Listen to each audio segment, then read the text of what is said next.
Yonkers Raceway, our highlight of the evening now, our 3-year-old Colt Pace, a $400,000 purse. Once again, a mile, which is twice around this half-mile oval. A big entry, the Brett Pelling entry, Armbro Operative, Nude Beach, and Electric Yankee, currently being held as the public's choice at 4-5. Jack's choice is at 12. Oive will be getting some support tonight, 7-5, actually the second choice, then Sportstown and Hare. Right now, let's go to Gary Seibel.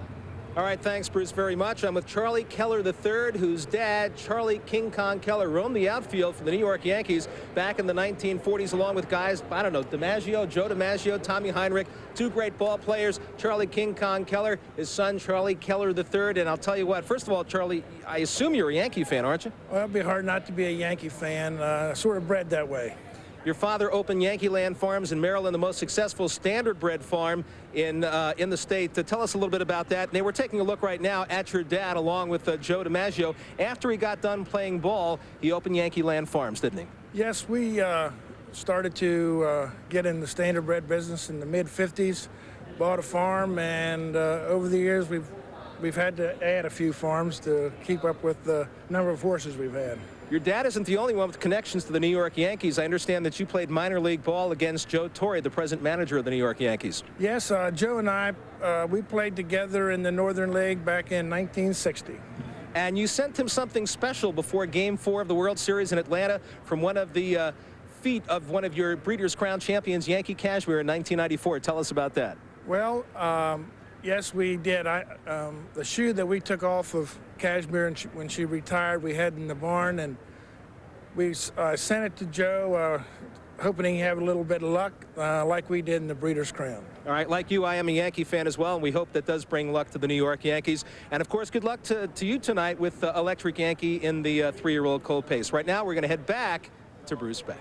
And it could be an electric night for the Electric Yankee, considering the Yankees have won the World Series this evening, not far from here, only 8 miles away. There's Armbro Operative, the little brown jug winner. Welcome back, everyone, to the grand finale of the Cadillac Breeders' Crown Series for 1996 here at Yonkers Raceway. We are indeed going to go out with a bang. But, of course, you want to be ready from start to finish for the racing season. Trainer Brett Pelling tries to do that, keeping his horses fresh and fit from the start to the finish of the racing season. For New Zealand native Brett Pelling, things couldn't be better these days. Dubbed the boy wonder from down under when he first burst onto the scene in the late 1980s at the Meadowlands, the 38-year-old trainer today runs one of the most successful stakes caliber stables in harness racing. He won back-to-back million-dollar races last year with the 3-year-old pacing colt, David's Pass. Captured his first Little Brown Jug, pacing's most prestigious event, last month with his Breeders' Crown hopeful Armbro Operative. And now trains the promising freshman pacer, Jeremy's Gambit, who he considers to have superstar potential. But while his training methods are successful, his philosophies are different than most. I don't think we have to be as tough on them. And we're not looking for that huge stamina thing that the whole industry was focused around before. Now we're really looking at speed. We want them to go fast, be well, have a lot of spring to their step, and just really kind of focus on things that circle around that.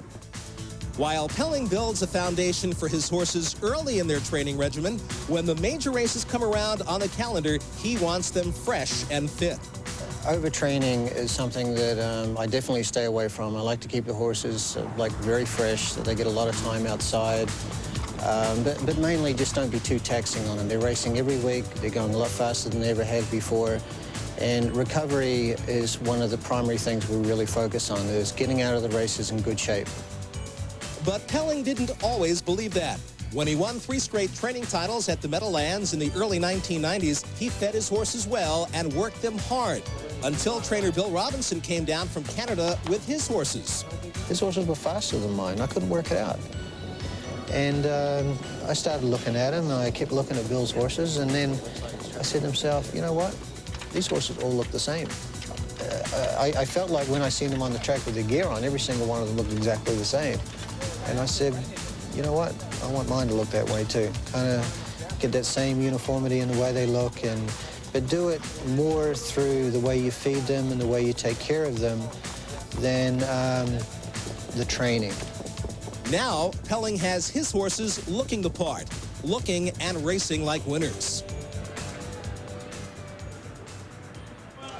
And we are set to go now for the post parade of the 3-year-old Colt Pace. $400,000 up for grabs. The final Breeders' Crown race for 1996. And number 1 is Armbro Operative.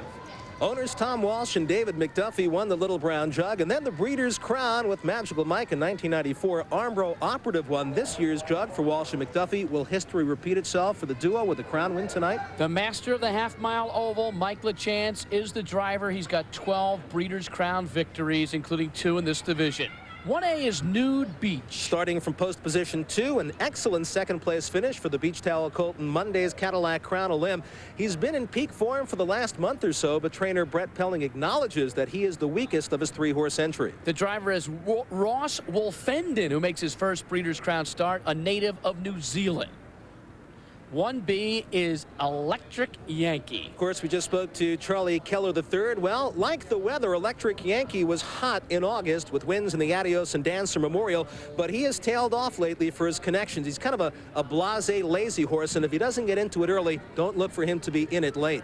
The pilot is Joe Schwinn, the grandson of one of the founding families of New Jersey racing, still seeks his first Crown title.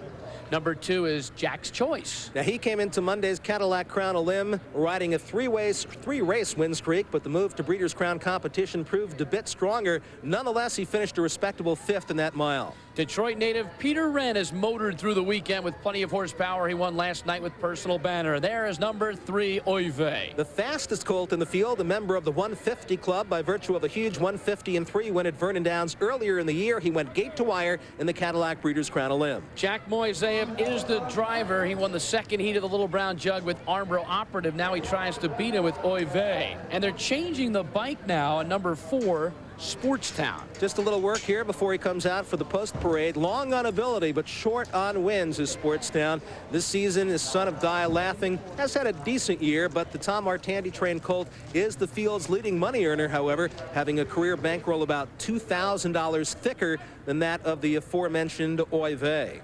Walter Case Jr. is in the sulky. He is the youngest driver in history to reach 1,000 career wins, and he became the 7th in harness history to score 7,000 victories. He seeks his first Crown title.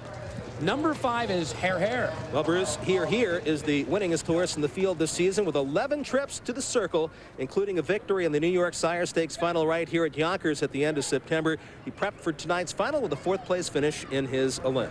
31-year-old Luke Ouellette has the assignment. He won 726 races last year, was named HTA Driver of the Year. He once had 9 winners in a single night right here at Yonkers. So there's the complete field for the 3-year-old Colt Pace of the Cadillac Breeders' Crown. We're at Yonkers Raceway, not far from Midtown Manhattan. And we'll be back with the Cadillac Crown in a moment. Not only is Luke Ouellette a great driver, but he's a pretty debonair guy, isn't he? I guess so, Bruce. I don't like hearing you say that standing so close to you right now, but you know, that is not Luke Ouellette, by the way, folks. That is the cover of Cosmo, and Luke Ouellette was the Bachelor of the Month for the month of August 1996, Bruce, and you and I got similar recognition in Popular Mechanics, I think it was. They listed him actually as a jockey in that publication, but we know he's a driver. He sure is, and a darn good one at that. And you see the field, they're kind of scoring down, getting ready for the big one here, the Glamour Division, 3-year-old Pacing Colts. And when you talk about the Glamour Division, names such as Beach Towel, Goalie Jeff, Camtastic, Jenna's Beach Boy, Nihilator, they have all won the 3-year-old Colt Pace. And certainly Armbro Operative is one that people think can get the job done for Brett Pelling because he captured the Little Brown Jug. That's right. We just saw a couple of 4 and 5 horses there, 2 of the best in the business, especially on a half-miler, Luke Ouellette and Walter Case Jr. There's Luke's uncle, Mike LaChance, on Armbro Operative, and of course he's getting ready for tonight's contest. And you see him right now. This is back Delaware, Ohio in September, but Jack Moiseyev got the drive here as Mike LaChance decided to go with firm belief, and it was Armbro Operative that wound up winning the Little Brown Jug for Jack Moiseyev. He's on top by about 4 now. A big win for owners Tom Walsh and David McDuffie. They could repeat tonight. On the half-mile track, he is very tough. There's a look at Electric Yankee, who won the Adios, the James Dancer Memorial. And with the Yankees' success in the Bronx tonight, it could be an electric night for him. That's very true, but I'll tell you what, this horse really has to be hustled out of the gate. He's kind of a blasé, lazy horse, and if he doesn't get going early, then you probably won't see him at the end of the mile. What about Oive, who won the elimination last week, has won 3 of 5? Well, he had a huge mile at Vernon Downs, 150-3. We certainly know he has the speed. I have a feeling that if he tries to take the lead and he's on top, they may try to gang up on him. Breeders' Crown record, Life Sign, track record, Riyadh, 151-2, world record, Falcon Sealster, 151 flat. 3-year-old Colt Pace, Cadillac Crown. We close out 96 with the Bullet Bob Myers call. All 7 3-year-olds on the gate. Looks like we're going to get a perfect start this time. And they're off. Armbro Operative along the inside. Oive, the center track, seizes the lead. Around the turn, moving towards the backstretch. Oive has cleared the field by 4 lengths. Armbro Operative second. 2 lengths back to New Beach third. A gap of 2 more lengths with Electric Yankee fourth. Jack's Choice fifth. Sportstown sixth. Air Hair seventh. Straightening out down the backstretch. Oive in front by 3 lengths with Armbro Operative second. Nude Beach third, Electric Yankee fourth. Quarter time is 28-1. Moving around the paddock turn, Oive in front by 2.5 lengths. Armbro Operative second. Electric Yankee moving on the outside third. Nude Beach fourth. 3 lengths back to Jack's Choice fifth. As they come by the stands the first time, Oive in front by a little more than a length. Electric Yankee up on the outside second. Armbro Operative on the rail third. Nude Beach alongside fourth. Halftime, it's 56-2. Round the clubhouse turn the final time. Oive still leads by 3/4 of a length. Electric Yankee on the rim second. Armbro Operative along the rail third. New Beach picks up the cover on the outside fourth. Jack's Choice fifth. 3 lengths back to Sportstown sixth. Air Hair seventh. Approaching the 3/4 pole. Oive in front by a length. Along the inside, Armbro Operative second with Electric Yankee alongside third. Jack's Choice hunts racing along the rail fourth. 3/4, 124-4. Round the far turn, Oive is run out again by 2 lengths with Armbro Operative second. Jack's Choice on the rail third. They're at the head of the stretch. Oive leads by a length and a half. Armbro Operative storming down the center track. Jack's Choice along the rail. Through the stretch, Armbro Operative on the outside against the lead. Jack's Choice on the rail. Armbro Operative wins the Breeders' Crown. Here's the finish. Number 1, Armbro Operative, a winner by about 2 lengths. Looked like number 2, Jack's Choice, was second. We'll wait on the photo for the show spot. The mile at 154-1. Let's go back to Bruce and Gary. Thank you very much, Bullet Bob Myers. So once again, Mike LeChance made the operative move with Armbro Operative, owned by David McDuffie and Tom Walsh. The same connections as Magical Mike. And Brett Pelling's got his second victory of the night. Bred by the Armstrong brothers. Armbro Operative, the jug winner, wins here at Yonkers. Well, Bruce, really no surprise here to see Oive on front right from the get-go, and right behind him was Armbro Operative, the little brown jug winner. And of course, the Electric Yankee keeping Oive honest on the front end. Had a tough first over trip, and now you see him dropping back between horses. But at this point, it's all Oive and Armbro Operative. Jack's Choice will come on late, the inside passing lane. At this point, Oive is full out for Jackie Moe, who's trying to hang on with him. But the strong one on the outside is Armbro Operative. The perfect pocket trip does it once again. And Armbro Operative, the key word here, the operative word, is the pocket trip. And he is the winner of the 3-year-old Colt Pace in the 1996 Cadillac Breeders' Crown. So Armbro Operative, the 3-year-old bay colt by Cam Fella out of the Bee Gees money mare, Cunning Bunny. And what a performance for Mike LeChance, who's now won this division 3 times, in 94 with Magical Mike, in 89 with Goldie Jeff, and now in 96 with Armbro Operative wins the 3-year-old Colt Pace of the 96 Cadillac Breeders' Crown. Wednesday on ESPN, it's the Racehorse Digest, Thoroughbred, Quarter Horse, Harness News, and of course a recap of the Cup and the Crown. That's Wednesday, 3:30, right here on ESPN. Well, the prices are official. Armbro Operative finishing first, 380 and 210. We had a dead heat for second, meaning 2 exacta payoffs. Jack's Choice and Oive. Time of the mile, 54-1. Here's a look at the dead heat. Jack's Choice, Peter Wren, Oive, Jack Moiseyev, and that is a dead heat for second.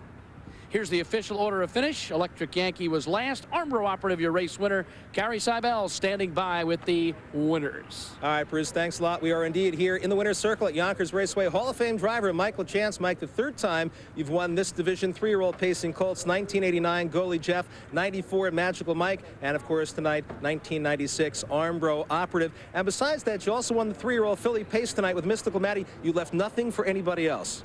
Well, I took everything I could get tonight. We'll worry about leaving something for next year. How was that win for you tonight? What did you feel when you were coming down the lane? You felt pretty good? With Armbro Operative, yeah. Well, I thought I was going to get a 2-hole trip there, and everything worked out perfect. I just got a 2-hole trip, and I just had to pull in the stretch there. And but the Colt was very, very strong. I drove him in the elimination for the jug, and he was just as good today. All right, we're taking a look at it right now, Mike. On the front end here is Oy Vey. He had been there all the way. You're sitting right behind him in the pocket, a great spot. And, of course, Oy Vey getting some pressure here from Electric Yankee on the outside, who's now beginning to drop back. At this point, you have to be feeling pretty good. Well, I was sitting in the golden seat, as they say, with the passing lane and the long stretch there, and my Colt felt real strong. And what did you think about Jack's Colt at this point? You saw him getting into him right there. You saw the tail come up a little bit tired. Did you know at this point you had it won? Yeah, well, I knew his Colt was, which he lasted pretty good there, even further than I thought he was going to last. But my Colt felt so good there, I knew he was going to go by in the stretch. All right, he's growing away here. Armbro Operative, winner of the 1996 Cadillac Breeders' Crown 3-year-old Colt Pace. Michael Chance is on my right, but on my left, the happy owners of the 3-year-old Colt Pace and the Cadillac Breeders' Crown. We had David McDuffie, Tom Walsh, Andy Grant, president of the Hambletonian Society, Bob Galterio, general manager of Yonkers Raceway. We're going to make a presentation right now. Mr. Grant's going to do it to winning owners Tom Walsh and David McDuffie. Andy?